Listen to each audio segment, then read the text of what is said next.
It is the year 2472, and the Earth has suffered a great calamity. Hundreds of years of popular culture have vanished. Without the sacred films and text for guidance, civilization is devoid of anything cool. Then, 3 incubation chambers are unearthed, and from within, men from the time of the great blockbusters emerge. Now, through highly interesting conversations, they share invaluable insight about what once was. The movies, the shows, the comics, toys, and books. This is The Hyperspace. Podcasting in the 25th century. Welcome in, podcast pioneers, to the Hyperspace. Podcasting in the 25th century, the interweb's first and still only podcast. My name's Matt. I'm Jared. I'm Mike. Ooh, welcome back, guys. Welcome back to the dojo.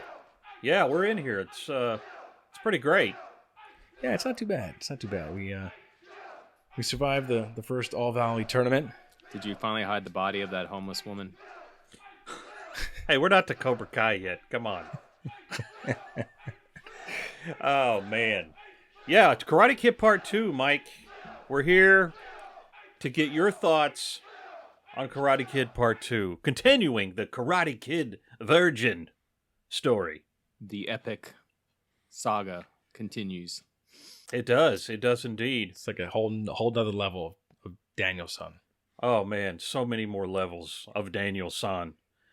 Lots of levels, lots of stuff. You know, I don't think we string them along anymore, guys. You know, get right to it? I hear Sato in the background calling us cowards. So we need to let's just enter the dojo and let's get started.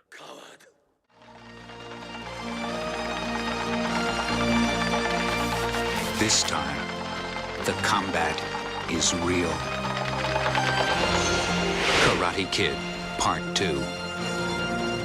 I have to say, guys, Karate Kid 2 opens perfectly for me. Well, it opens. First, it actually has a kind of a very long flashback. And I'm not even talking about the opening scene where we see a lot of footage Right. from Daniel's journey, Which to I think, the Karate Kid. I mean, that's par for the 80s course. What year did this come out? I don't know. This is 86? 86. Okay, so not far after Karate Kid. This is the days before VHS. Yeah. So we got a little recap of what happened, and which is fine, because as a kid watching this, I appreciated that kind of recap. You know, it's something that we see in a lot of the 80s movies. And we come out, and what do we see? We got John Kreese. We got Johnny Lawrence. Well, we have a little shower scene. So I thought you would appreciate that, Matt. Oh, thank you. Daniel's in the shower with Mr. Miyagi. I was gonna skip past that to the more interesting scene. Go ahead. Continue. No, what I was getting at was what's so cool about this scene with Kreese and Johnny and all the Cobra Kai is this the last time we see that group right there. The last time for about 35 years. And it's so you're saying they're not in Karate Kid 3.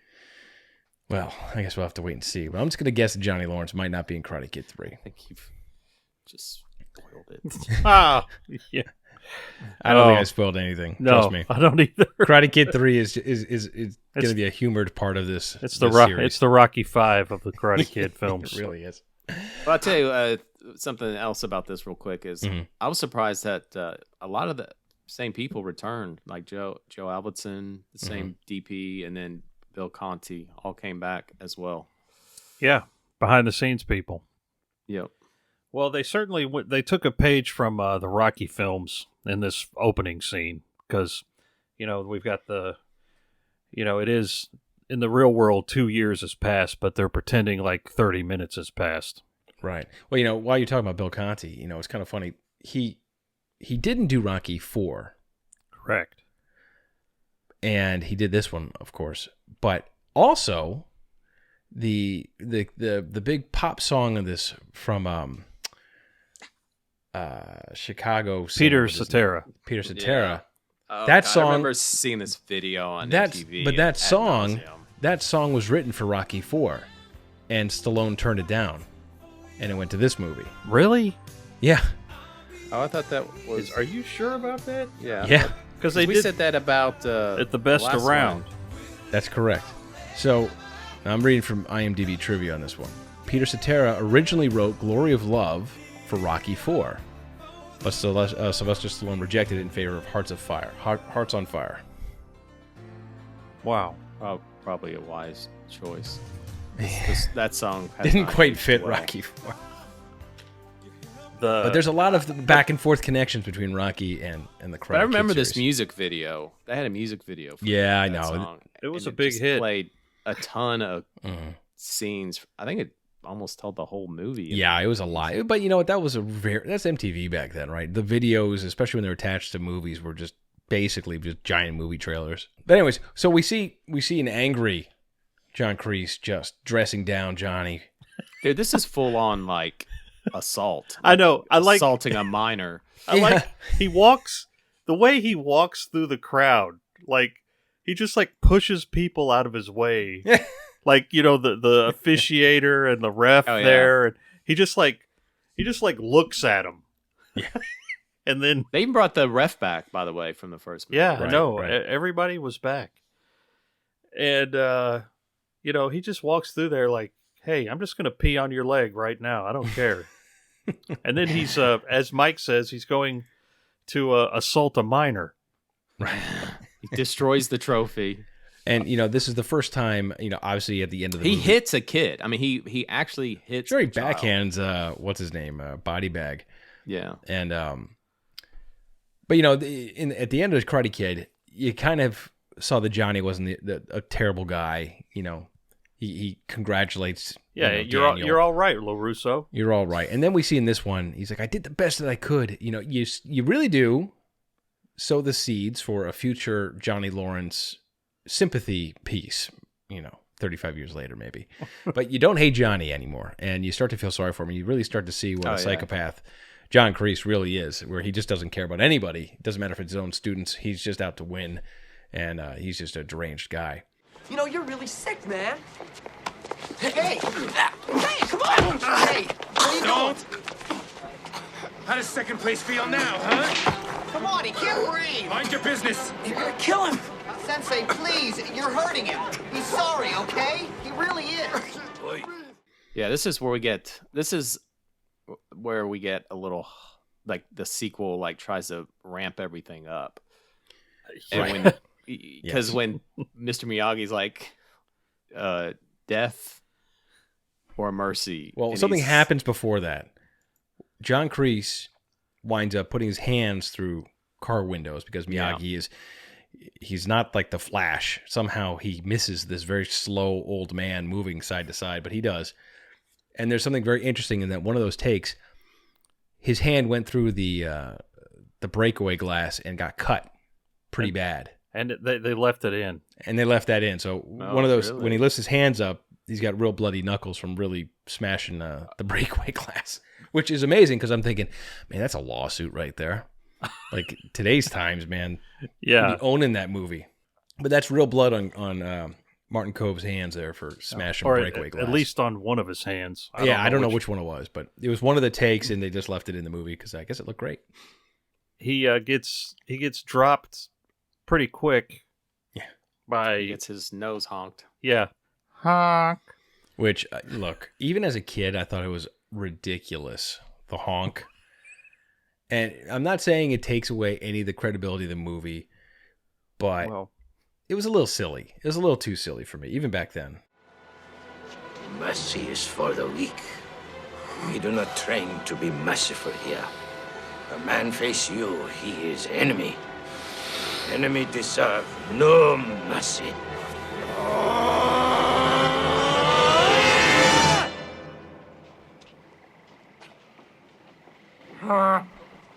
well, I want to point out too that Ralph Macchio has obviously grown since the last movie because he was about right at the same height Yeah. well, as Miyagi, and now he is like a foot taller than him. I don't. Well, see, That was that rub he got. That here's- rub in the well, halftime. here's the He thing, grew. though. Ralph Macchio was in his 20s in the first Karate Kid. Really? Because he looks young. He's he looks not. Really young. He's not growing anymore. He's well past puberty by the time Karate Kid comes around. To me. And so because I used to think the same thing, and then once I started reading about it, I was like, holy cow, he wasn't a teenager in part 1. He was like 24. Really? Yeah, he was young. Yeah, he was pretty young. But yeah, he was in his 20s. He looks really young in the first movie. So Miyagi does the honorable thing and leaves with a handshake and parts ways peacefully with Martin Kove, so they won't have to deal with each other again. And yes, is that like an alternate cut?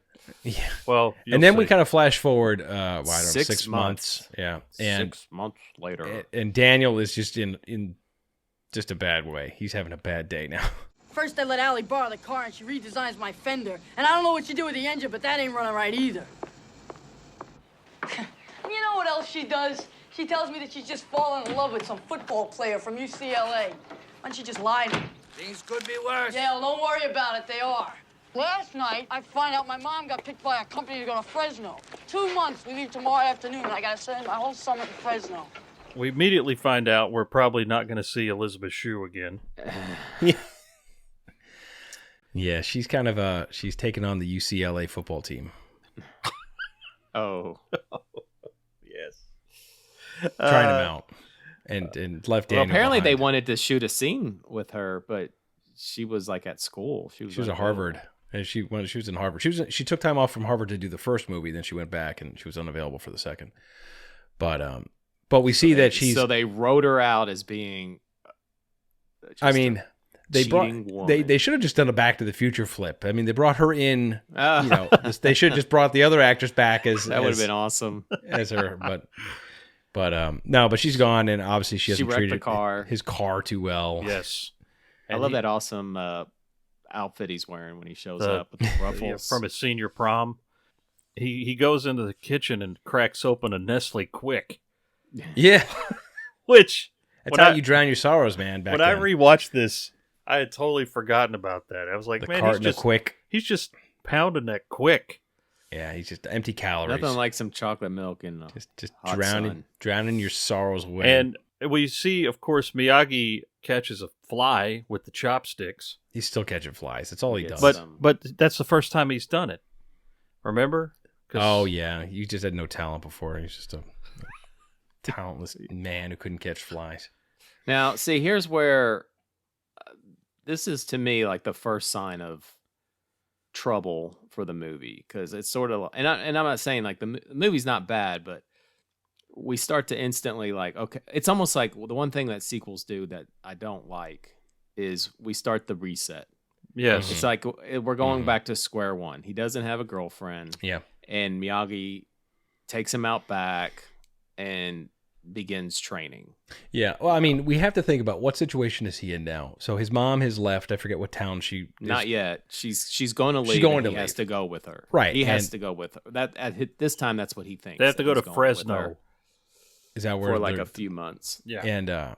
And then there's a little negotiation, and he winds up staying with Miyagi. Miyagi calls the mother for the summer, and works it out. And that's kind of like where we start the movie with these two, and something happens. He gets word. Miyagi gets word. Oh yeah, he's visited by the shows up. Annoying postman. I'd like loves this. I'd like to bring the old lady by here and show her around. She loves this stuff. Get the hell out of here! Don't you see I live next to a junkyard? Oh well, first Daniel gives him a present. He has boxed his metal for him.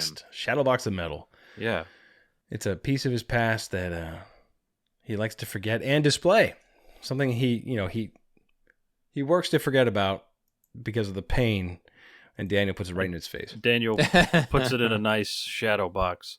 Well, where we were kind of like, what made The Karate Kid so interesting, the first movie, was that Miyagi had an air of mystery about him. He was this unassuming man that worked for this little, no-name apartment complex.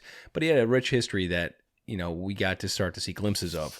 So the fact that in this movie we kind of are opened up and get to learn more about him is really fascinating.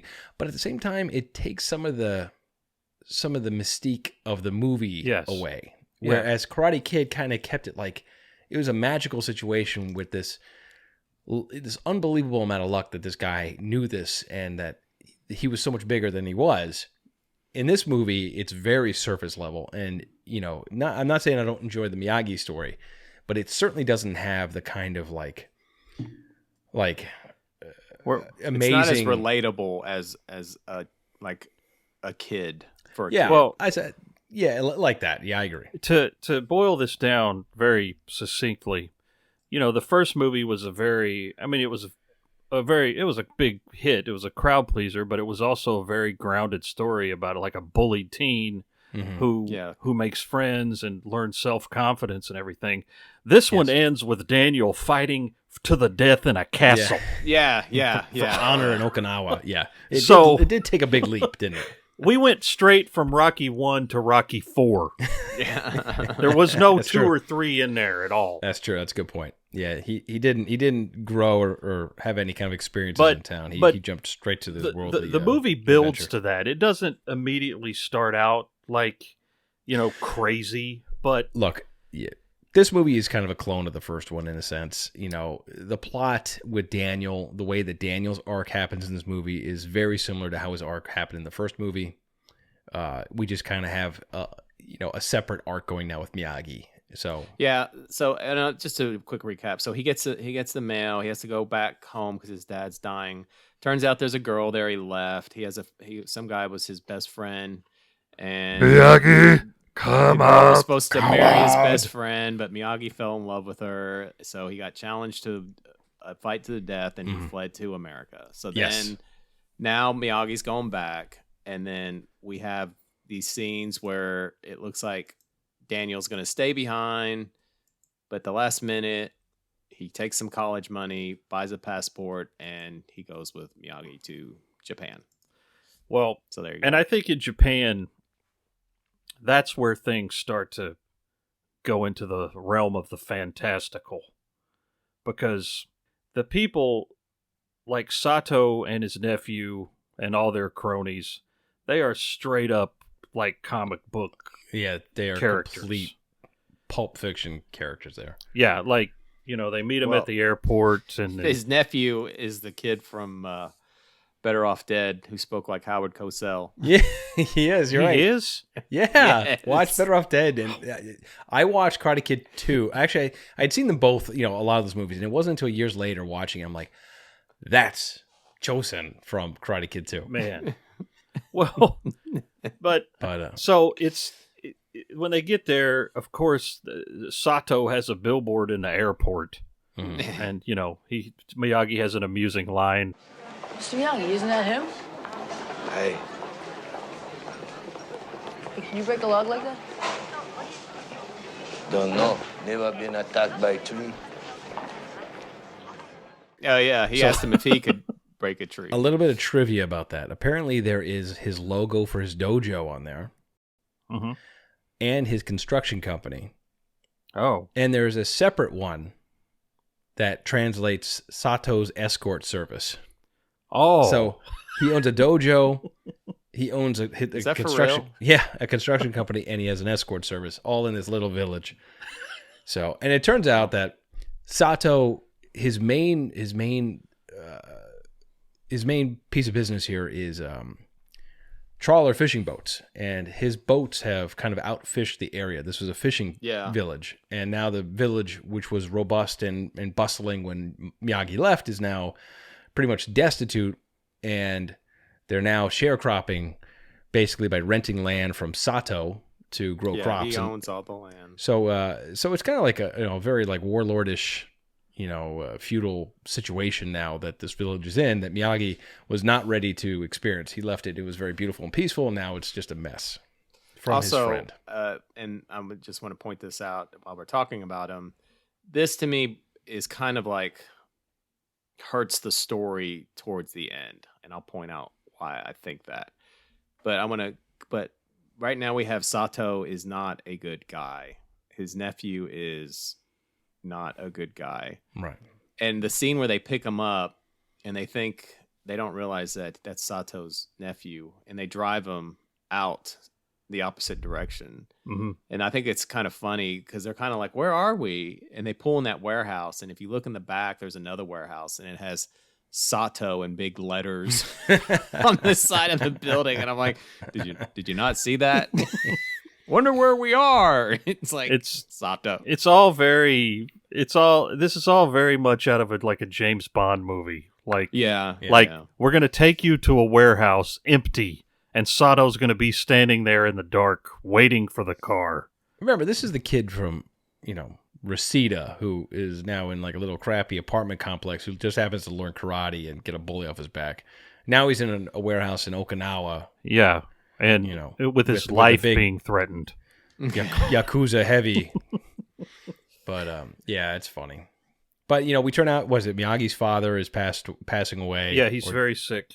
And Sato gives him a few days because he was Sato's teacher. His father taught him both. Correct. Yes. At Miyagi's request. I mean, they were best friends. Sato and Miyagi were best friends growing up, and obviously, we heard there was a little girl involved, a little love triangle. Yes, and Yukie, who is still there and who never married. Never married. So, and here's something else interesting that. In part 2, Miyagi's wife is never mentioned. Yeah, I didn't like that. And that was another thing I was going to mention because he's talking to her at one point and he's like, he goes, I made a mistake. I should have taken you with me. And it kind of like negates the relationship he had with it kind of diminishes that relationship. Like, yeah, he was like, I had a wife, but I wish it was you instead. Well, or maybe I used to picture you. Look, on the surface, when I closed my eyes, I saw you. I don't think there's anything wrong with a Miyagi in his 50s wanting to get with Yukie in her 50s. I don't think there is either. I just don't think he needed to do that. I would like to have had just maybe a line like. Or like she says, I was very sorry to hear about your wife, or something like that. Yes, but those are the kind of details. Those are the details that take this movie down a little bit from the first movie, where the first movie truly was I think a very well written, very well rounded character piece. Mm-hmm. This one is had a little more holes in it, and it just kind of it felt like the script was I'm not saying rushed, but. It's a pretty Hollywood, pretty hollow script. Yeah, it is. There's a scene too where after they leave the warehouse, they drive through the army base, and it's kind of strange because it never really plays any part in the story. What, the army base? Yeah, except for the occasional, helicopter that you have, which is interesting tapestry for the image, but. You almost think there's gonna be like some sort of payoff to that, and there's like other than as like the history of World War II. I guess that's all they're trying to say is that it's really Okinawa, which it's not, of course. It was Hawaii. Yep.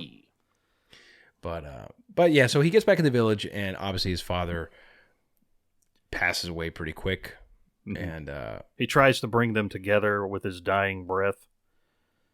Which, of course, doesn't work. No. And big surprise, there's a hottie for Daniel there. Oh, yes. Oh, Kumiko. Which I have to say, not that you've watched Cobra Kai, but she's aged very well. Oh, so I guess she's in it, huh? No, she's not. It's another girl. But it's, Kumiko. I had a crush on her when I was a kid. I did, too. She's beautiful. She's very pretty. Very pretty. So, of course, she's, Daniel through this whole movie just looks like some big, goofy. Yeah, he's lost. It's just a dumb white man walking around. Absolutely. I mean, he's just. And that's where I don't like the reset, because he's also kind of getting his butt kicked again. Yeah, they're all. Chozen and his buddies are all after him. But again, Daniel, with no sense. Always. No sense of self-preservation. He's putting himself in situations where he's like, no, it's okay. No, totally fine. So a good example, Chosen might not like Daniel. He has no personal honor grudge against him like Sato does Miyagi at this point. Until Daniel taking a tour of the village.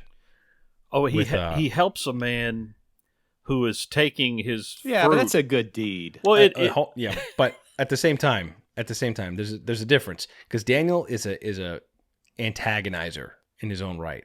So he helps the man up, and obviously there's Chosen with his lackeys, and he's got his scale is weighted with styrofoam weights. Exactly. Which just seems like there would be a huge difference in the weighing. It wouldn't be like some subtle. But it goes to show that obviously Chosen is ripping the locals off completely, which is just part of the little Sato mafia here. And then Daniel breaks him in front of his face, and it's like, "Oh, sorry about that." And then he kind of gives him that little smile of like, it's the Daniel LaRusso problem. Daniel could have easily handled this quietly, but no, he makes a big scene. He's a jerk, even though it's a good deed. And he instantly makes Chosen his mortal enemy by embarrassing him and dishonoring him in front of the entire village and basically exposing his scam, which the villagers probably already knew anyway, because how can you not? But at the same time, now that he's been exposed, his honor is now at stake. And Daniel is public enemy number one. Yes. And he just got there. Well, okay. Something else that happens that's kind of important is Miyagi takes him and shows him the dojo. Yes. And it's very important to the Miyagi ancestry. Welcome to Miyagi Family Dojo. You like? It's great. This is really something. Who are all these guys? All Miyagi ancestor. 400 year worth. And then we also get the little drum thing, which plays a part later. Mm-hmm. Yes. Which I think the issue with this movie is none of this stuff really has a great payoff at the end. I think there was a reach on the drum technique, which we'll get to later. But at the same time, how they disabled the former unstoppable kick. There's some good stuff that happens at the end, but there's also some pretty big reaches. But things aren't going well now. Okay, things are kind of going well. Like Miyagi is kind of rekindling his little romance with. I will say, I think the scene where Daniel is talking to Miyagi about his father, I think that's a good scene. Yes. Yeah. That's where you kind of get some of the heart of the first movie back a little bit. When my father died, I spent a lot of time thinking I wasn't such a great son. Like maybe I could have listened a little more, spent some more time with them together. I felt so guilty, like he did everything for me and I didn't do anything for him.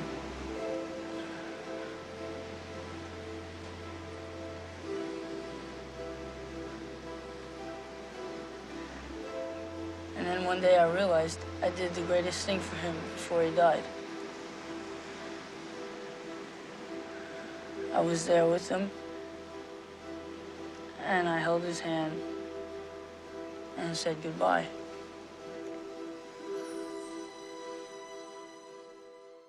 A lot of scenes with Daniel and Miyagi are fine. They feel like they belong there. Yes. Right. But it's just when you send them out into the streets and they get in, ice chopping competitions, and it starts to feel silly again.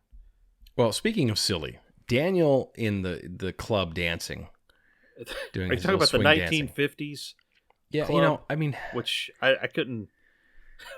Daniel, Mike said it best. Daniel just stands out like a sore thumb in every social situation he's ever in, whether it's in the States or Japan. He just looks awkward. Yeah, he always looks like he hasn't got it figured out.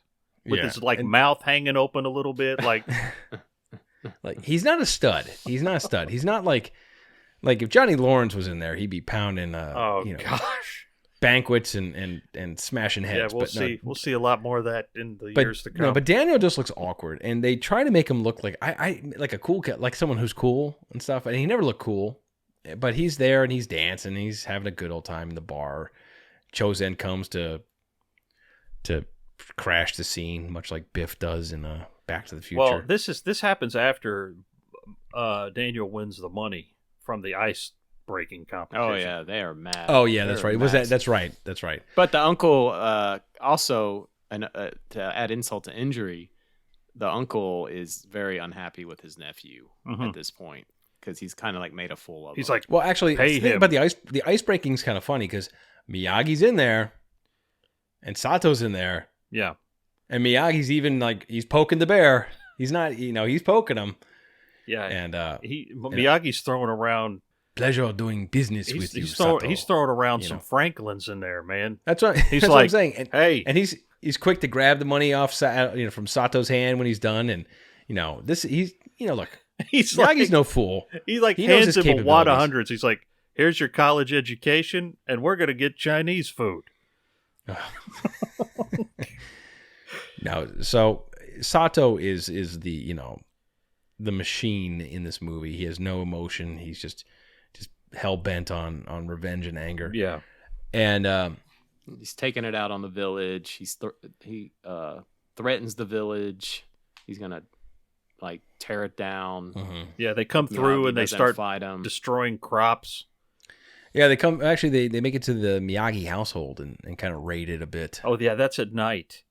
Yeah, and that's just basically a recreation of the scene from the first movie when the Cobra Kai's are beating up on Daniel and Miyagi has to come and rescue him. Yes. Once again, it's further weakening Daniel's character. Like just that whole reset of he's just back to square one. This isn't that much of a spoiler, Mike. So don't worry about it. But Miyagi gets hit on the back by one of the spear handles, right? At one point, he takes a hit, and that's the only time Miyagi in the entire series ever takes a blow from anybody. Is that moment right there? Yeah. Well, they got the drop on him. Got the drop on Miyagi. And Sato, but here's another thing too, and this is I'm gonna bring this up more. Sato tells his nephew and his friends to destroy Miyagi's dojo, which is just when you set up the importance of that, is a really horrible thing for him to do. Mm-hmm. Because that's where he learned.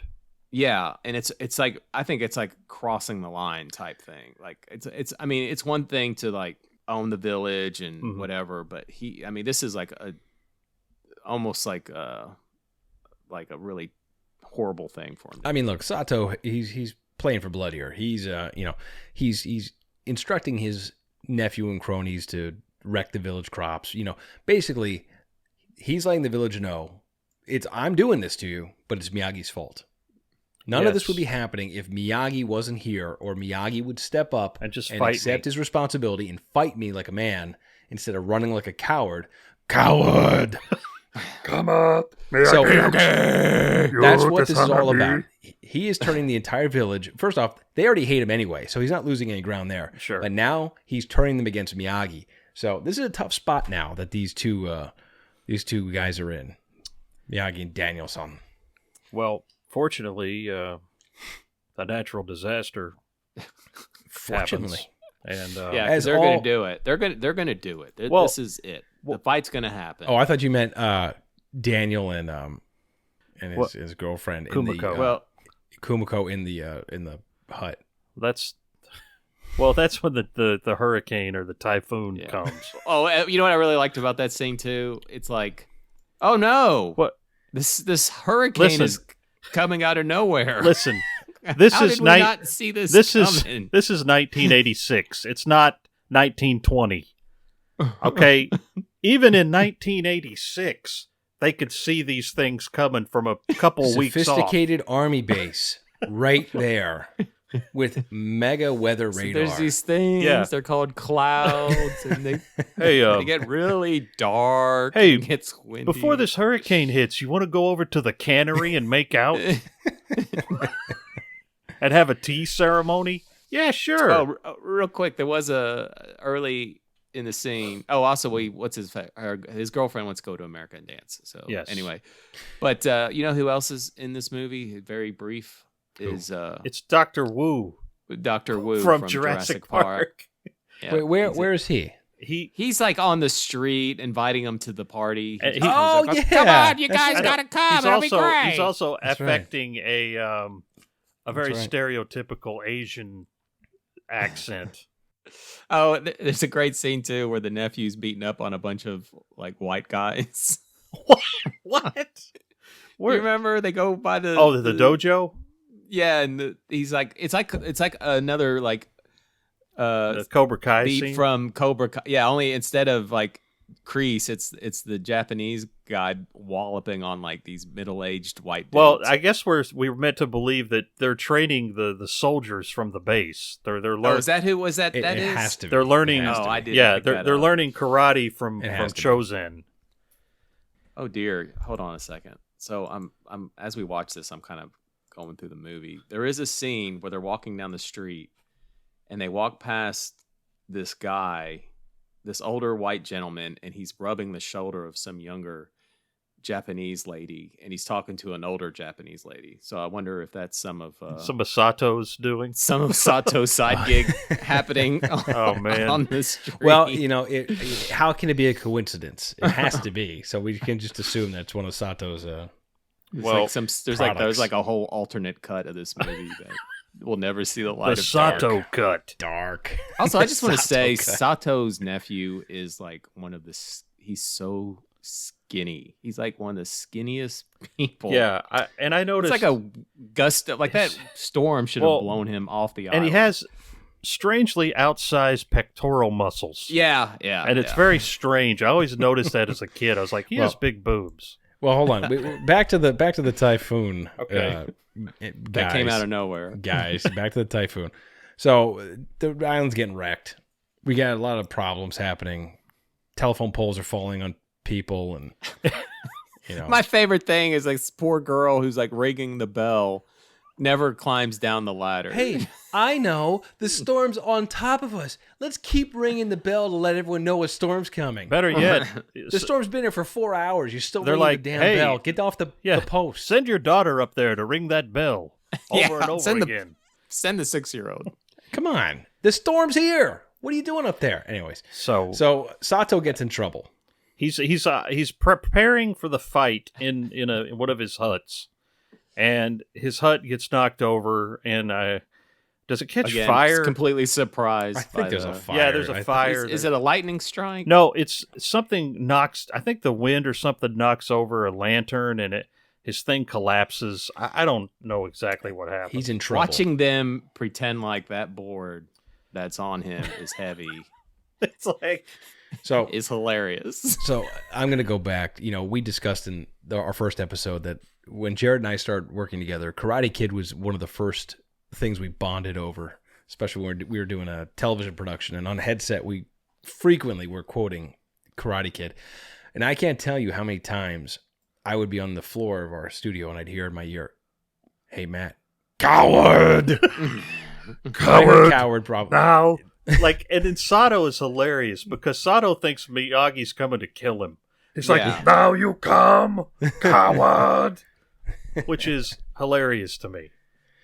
Because everything about Miyagi's character says, yeah, he's absolutely coming to take cheap shots now here, Sato. Now that you got a telephone pole laying across your chest. That's part of the Sato cut. Yeah. Miyagi goes dark. He takes his revenge. Miyagi, now you come to fight, coward! Now when I am helpless, It won't move! you are lower than the storm!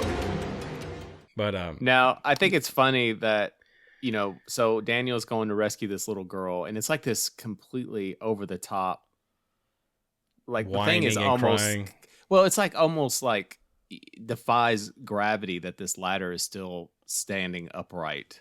Yes, and he has to use his belt to knock down this electric. Oh, yeah, the wire that's power. It's sparking near him. But my favorite is when he has the girl on his shoulder and he's just having a hard time, and everyone's just watching from the window. Like, will he make it? I'm thinking, well, he probably will if someone will go out there and help him. Well, Good for Daniel. Hopefully that'll pay off in the future for him. But he does get the girl down, and she's safe. And now the nephew has been shamed because he left his uncle there. Well, to die. he didn't help get the girl down. He told him to go help Daniel, and Chosen said no. And he just hunkered and cowered in the bunker. He didn't. I like all the disgusted looks he gets. I know, like people are just looking at him like, "He was wrong. I was wrong. Yeah. You disgust me." So Chosen then runs out into the storm to disappear. But then Sato immediately has a immediate change of heart. Yeah, he's like the Grinch. Let me go. And Sato's heart grew 3 times that day. Yeah, and all of a sudden, all the wrongs that he's done to this village for the past 30 years. He gives them the deed to their own village. After Sato goes and helps Daniel and the girl get back into safety. Yeah, he's Mr. Good Guy now. He comes in with his fleet of repair trucks, and he starts helping to rebuild everything. He's got his escorts on the side to keep everyone motivated. You'll get discount. You're tired, take break. Terrible. But no, he helps rebuild, and then I forget the what Daniel's like, can you do one more thing for us and let us use the what is that thing called? It's like the castle. I don't know. The castle to do the yearly festival. Yes. Right. And he says yes, of course, to the white man. He's like, your student become my teacher. So, of course, they go back to their traditional spot of the festival, which looks very nice. And I remember as a kid watching this, and I liked it. And I have to say, this is from this point on, it gets very Hollywood, much more so than the rest of the movie. But I liked it as a kid. And, we're tearing this apart a little bit. But as a kid, I really enjoyed Karate Kid, too. So, and I don't want to... I don't hate it. When I watched it for this show, I watched it because I thought we were recording this, about a month ago. So I watched it then, and we rescheduled it. And then I watched it again probably, 10 days ago. I don't hate it. I mean, it's not a bad movie. I have fondness for it. A sequel, but maybe part 3 I have a little less goodwill for. But I think part 3 is really fun in certain respects. Oh, there are some great moments in part 3. Now it's not Joe Elvis not to jump ahead to part 3, but part 3 really takes it to a ridiculous level of this, and because at least in part 2 they have like connections that kind of make sense, and it kind of arcs the stories fairly well, although a little fantastical. There are still good arcs for Miyagi and whatnot, but in part 3 it just takes it to a whole nother level. But no, we're back at the festival. Everything's going great. We got dancing in the center in the moat. And then we see in the center island zip lining. Now I do like the way you see him jump on that cable behind her. Yeah, it's kind of creepy almost. You see it, and they don't he's focus in the on background. it. He's out of focus, and you just see his figure. It's almost like a popping the lights as he comes down. Yeah, it's almost like felt like Mortal Kombat or something. So Chosen jumps in. He gets Kumiko. He's gonna kill her. He's holding a blade to her neck. Well, yeah, it's butterfly knife, right? Yeah. Okay. Oh, yeah. So, and which, by the way, I thought was the coolest weapon in the world. Oh, yeah. In the 80s. Oh man, I had a butterfly knife comb. The comb. They sold it every fine. I got pretty good with the butterfly knife later in life, but that's neither here nor there. Wow. But he does. He's like, I'm gonna slit her throat if you don't get your butt over the moat onto this island, and we're gonna finish this. We're gonna fight. Chosen, you are your uncle's finest student. No disgrace him here. Your student disgraced me. I have been dishonored all because of him. Whatever happened, I apologize. Apology will not give me back my honor. Well, neither will this. In their eyes it will. No more talk. You cross bridge, I kill her. Dinosaur, it's not tournament. It's for real. No!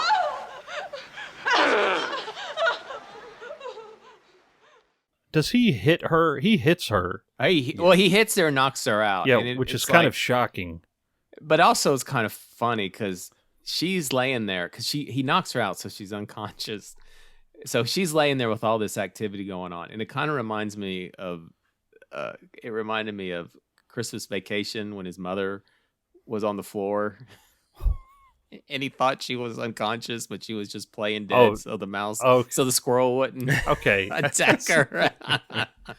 So they have this fight, and it's a pretty good fight, I guess. It's a little slow moving, and yeah, but the gravity of it helps what's going on. It's not like it's just a tournament. Like the gravity of what's happening makes it interesting. We do see the crane kick. He tries to bring it back. And what happens? Rebuffed. Actually, I like that scene a lot because he throws that crane up there and you see Miyagi in the background going, no. He's shaking his head no. And ever so slightly. And obviously, Chosun calls that one a mile away. Yeah. Which, how can you not? Sure. What else is going to happen? He'll come at you like a monkey and hit you with those tall, ape hanging hands. No. And now we come back to the drum. Now, I will say this, though. Despite whatever, Daniel does hold his own. Like, he's not just receiving through the entire fight. So they're both pretty wrecked.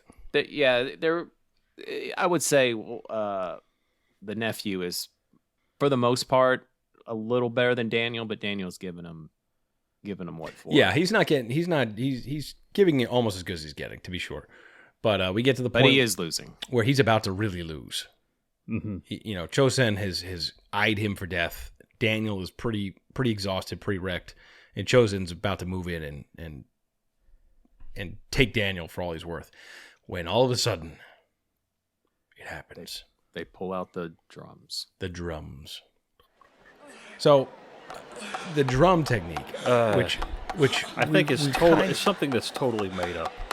It is, of course, but you're trying to they don't really get into it that much. Like at least with the crane kick in the first movie, the mystery of it. You saw Miyagi on the stump in the distance doing his amazing kick. He's kind of hinting to Daniel about what it is, but the drum technique is it's almost a MacGuffin to an extent. It's just like, okay, but yeah, it's the motion of having your both arms up at the same time, and with the outside arm you block a punch, and then with your outside arm you punch back. It's all dependent. It's all blocking and punching at the same time, I guess. Sure. Which doesn't look like it's that hard to figure out. No, but apparently Chosun is paralyzed by it. Can't handle two hands up at once. So he gets knocked to the ground, and we have a kind of a replay of the John Kreese sequence from the beginning of the film, which is kind of weak sauce. It's not really.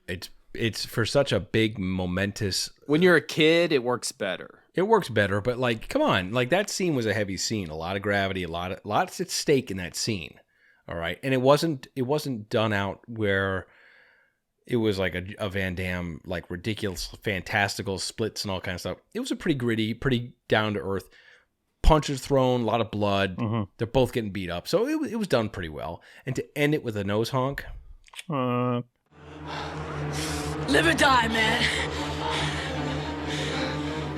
Die. Wrong. Huh? Just what, you're selling yourself short. You're either playing to kids too much, because the first movie didn't play to kids. The first movie was a legitimate movie. Mm-hmm. It was for all ages. Kids could relate to it because they might be getting bullied.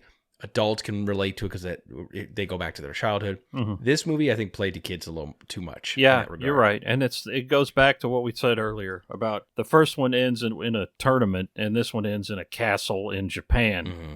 Yeah. So it's a different animal.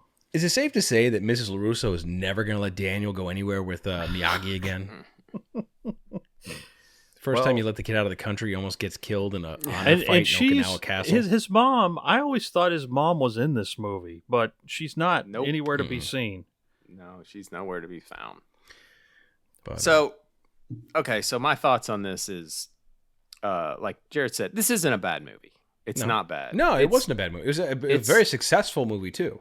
It works as a sequel because we learn more about Miyagi. Mm-hmm. these characters are not, super complex characters. So another movie about Daniel, which actually, when you watch this movie, you see the problem because they have to reset Daniel a little bit to justify this movie and to justify his presence in the movie. So, I think that it does that. I hate the reset.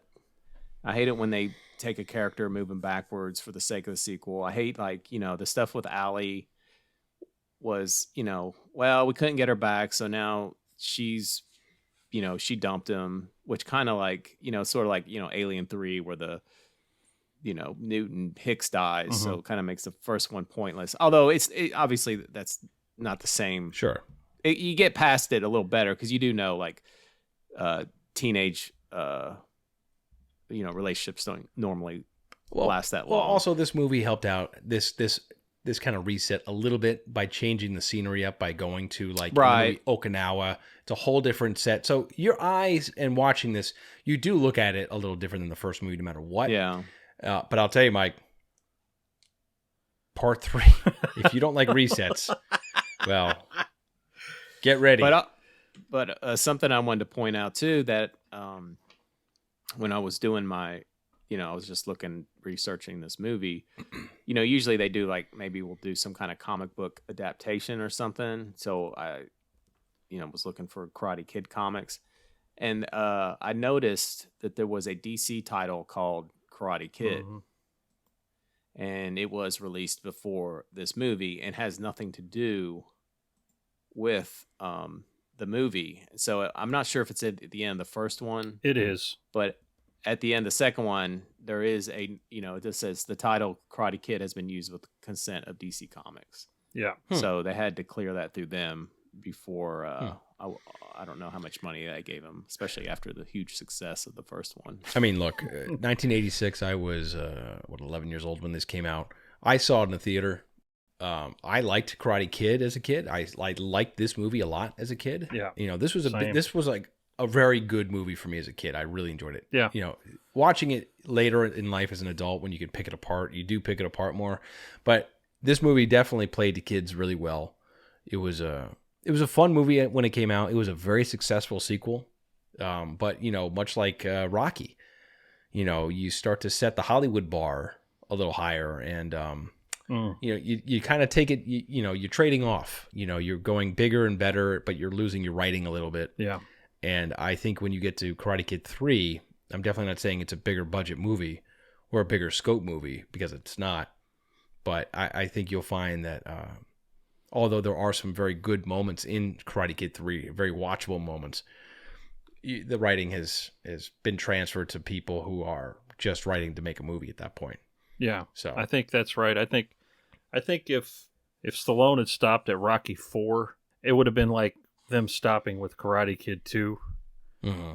I think Karate Kid 3 is a big step back from Karate Kid Part 2 as far as quality and story. And I think ultimately, and we'll talk about this in the next one, but it's just, why are we revisiting these characters? I think that's kind of what you're left with in Karate Kid 3. But just like with Rocky, you have Rocky Balboa in the Creed movies. You have Cobra Kai waiting in the distance. And Cobra Kai makes all of these movies better. Yes. In my opinion. And that's why watching it now through the lens with Cobra Kai behind you, it's a whole different experience. So yeah. So Mike, and I have to tell you, the payoffs that Cobra Kai gives you as a lifelong fan, even on the ups and downs, even through Karate Kid 3, the payoffs that Cobra Kai gives you, it was amazing. And Jared and I again talk about this all the time, that we are incredibly lucky to get shows like Cobra Kai to come up and give us access to this again. And it just changes your entire, even watching Karate Kid 2 after watching Cobra Kai is just like, it's an amazing experience. So, but anyways, Cobra Kai, Karate Kid 2. It's a fun movie. It was a good movie. It's not a great movie, but it's a good nostalgic one, and I think it's it's still a watchable movie. It was a staple on VHS in my yes childhood. So And Mike, it's interesting to hear your more adult opinion of it, as someone who didn't really grow up with it. So, and this is a journey that we will continue. It's not over. It's not over. In fact, it's only just started. Should have been over. Well, it probably should have been over after part 2. Then you just skip to Cobra Kai. But I'm not gonna hate on 3 that much. There are some great scenes in 3 that I really enjoy. And I'm going to watch part 3 very soon in anticipation of our recording, because I haven't watched it in quite some years. And I haven't watched it in ever. It might be kind of fun to watch it with Mike. Because I did see 2 in the theater. Oh, okay. But I barely remember it. But and you never saw 3. I was in high school when 2 came out, so obviously, I was kind of like outgrowing that a little bit at that time. So, and then by the time 3 came out, I had zero interest. Yeah.